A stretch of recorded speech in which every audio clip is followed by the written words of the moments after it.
ஹரே கிருஷ்ணா. உபதேசாமிர்தம் பாகம் 7 பதம் 2 அதன் தொடர்ச்சி. பந்தப்பட்ட ஆத்மாக்களை தாக்கும் முக்கிய பிரச்சனை பிறப்பு, முதுமை, நோய் மற்றும் மரணம் ஆகியவற்றின் தொடர்ச்சியாகும். ஜட உலகில் ஒருவன் உடலையும் ஆத்மாவையும் பேணுவதற்காக செயலாற்ற வேண்டியுள்ளது. ஆனால் கிருஷ்ண உணர்வை நிறைவேற்றுவதற்கு சாதகமான முறையில் எப்படி அத்தகைய செயலை ஒருவரால் செய்ய முடியும்? உணவு தானியங்கள், உடை, பணம் மற்றும் உடலின் பராமரிப்புக்கு தேவையான மற்ற பொருட்கள் ஆகியவை அனைவருக்கும் தேவையாக உள்ளன. ஆனால் தனது அடிப்படையான தேவைகளுக்கும் அதிகமாக ஒருவன் பணத்தை சேகரிக்க கூடாது. இயற்கையான இக்கொள்கை பின்பற்றப்படுமானால் உடலை பராமரிப்பதில் எந்த கஷ்டமும் இருக்காது. இயற்கையின் திட்டத்திற்கு ஏற்ப அடிமட்டத்தில் உள்ள ஜீவராசிகள் தேவைக்கு அதிகமாக சேகரிப்பதோ அல்லது உண்பதோ இல்லை. இதனால் மிருகங்களுக்கு இடையில் பொதுவாக பொருளாதார பிரச்சனையோ அல்லது தேவைகளின் பற்றாக்குறையோ இல்லை. ஒரு மூட்டை அரிசி பொது இடத்தில் வைக்கப்படுமானால் பறவைகள் வந்து சில அரிசிகளை தின்றுவிட்டு பறந்து சென்றுவிடும். ஆனால் ஒரு மனிதன் அந்த மூட்டையை அப்படியே தூக்கி கொண்டு போய்விடுவான்.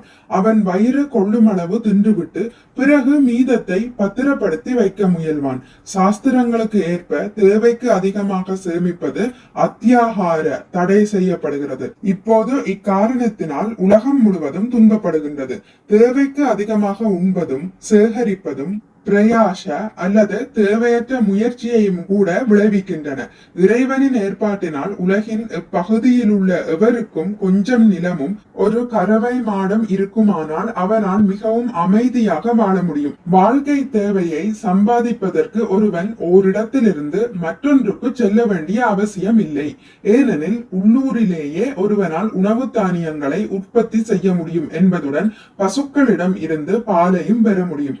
அது எல்லா பொருளாதார பிரச்சனைகளையும் தீர்த்துவிடும். அதிர்ஷ்டவசமாக கிருஷ்ண உணர்வு, அவருடனான உறவு மற்றும் கிருஷ்ண பிரேமை எனும் வாழ்வின் இறுதி லட்சியம் ஆகியவற்றை வளர்ப்பதற்காக மனிதனுக்கு உயரிய புத்தி வழங்கப்பட்டு உள்ளது.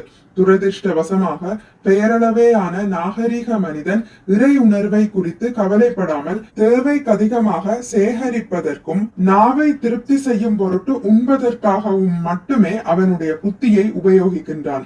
இறைவனின் ஏற்பாட்டால் உலகம் முழுவதிலும் உள்ள மனிதர்களுக்கு தேவையான பாலையும் தானியங்களையும் உற்பத்தி செய்வதற்கு போதுமான வாய்ப்பு உள்ளது.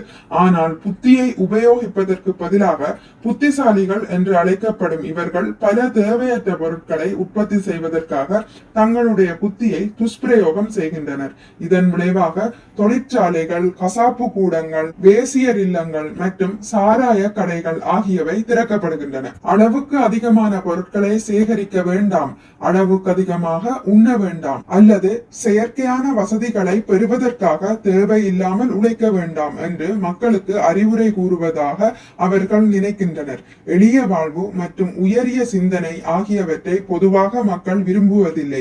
அது அவர்களுடைய துரதிர்ஷ்டமான நிலையாகும். மனித வாழ்வு இறை உணர்வுக்கென உள்ளதாகும். மேலும் இந்நோக்கத்திற்காகவே மனிதனுக்கு உயரிய அறிவு வழங்கப்பட்டுள்ளது. இவ்வுயரிய அறிவு உயர்ந்த நிலையை அடைவதற்கென உள்ளது என்பதில் நம்பிக்கை உள்ளவர்கள் வேத இலக்கியங்களின் உபதேசங்களை பின்பற்ற வேண்டும். உயர் அதிகாரிகளிடம் இருந்து இத்தகைய உபதேசங்களை ஏற்பதன் மூலமாக ஒருவனால் பக்குவமான நிலையில் வாழ முடியும் என்பதுடன் வாழ்வுக்கும் உண்மையான அர்த்தத்தை கொடுக்க முடியும். ஸ்ரீமத் பாகவதத்தில் 1ஆம் காண்டம் அத்தியாயம் 2 பதம் 9 ஸ்ரீல சூத கோஸ்வாமி முறையான மானிட தர்மத்தை விளக்குகிறார். தர்மஸ்யஹி ஆபவர்க்யஸ்ய நார்த்தோர்த்தாயோபகல்பதே நார்த்தஸ்ய தர்மை காந்தஸ்ய காமோ லாபாய ஹி ஸ்மிருதஹ. உத்தியோக கடமைகள், தர்மம் அனைத்தும் நிச்சயமாக முடிவான முக்திக்கு உரியவையாகும். அவற்றை ஜட லாபங்களுக்காக ஒருபோதும் செய்யக்கூடாது. மேலும் அவற்றில் ஈடுபட்டுள்ளவன் ஜட லாபங்களை ஒருபோதும் புலன் நுகர்வை விருத்தி செய்வதில் ஈடுபடுத்தக்கூடாது. சாஸ்திர விதிகளுக்கு ஏற்ப உத்தியோக கடமைகளை நிறைவேற்றுவதையே மனித நாகரிகத்தின் முதற்படி கொண்டு உள்ளது. அடிப்படையான தர்மத்தை புரிந்து கொள்ள செய்யும் முறையில் உயர்ந்த மனித அறிவை பயிற்றுவிக்க வேண்டும். மனித சமூகத்தில் அநேக சமய கருத்துகள் உள்ளன. இவை இந்து, கிறிஸ்துவம், யூதம், முஸ்லிம், புத்தம் முதலிய பெயர்களால் அழைக்கப்படுகின்றன. ஏனெனில் சமயமற்ற மனித சமூகம் மிருகங்களை விட எவ்விதத்திலும் உயர்ந்ததல்ல. ஹரே கிருஷ்ணா. இத்துடன் நான் இதை முடித்துக் கொள்கிறேன். இனி அடுத்த பதிவில் இதன் தொடர்ச்சியை நாங்கள் தொடர்ந்து வாசிக்கலாம். மிக்க நன்றி. ஹரே கிருஷ்ணா. உங்களுக்கு இந்த வீடியோ பிடித்திருந்தால் லைக் பண்ணுங்கள், ஷேர் பண்ணுங்கள், சப்ஸ்கிரைப் பண்ணுங்கள்.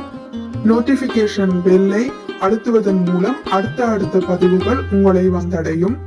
பகவான் ஸ்ரீ கிருஷ்ணரை பற்றி கேட்டு மகிழ்வோம். ஹரே கிருஷ்ணா.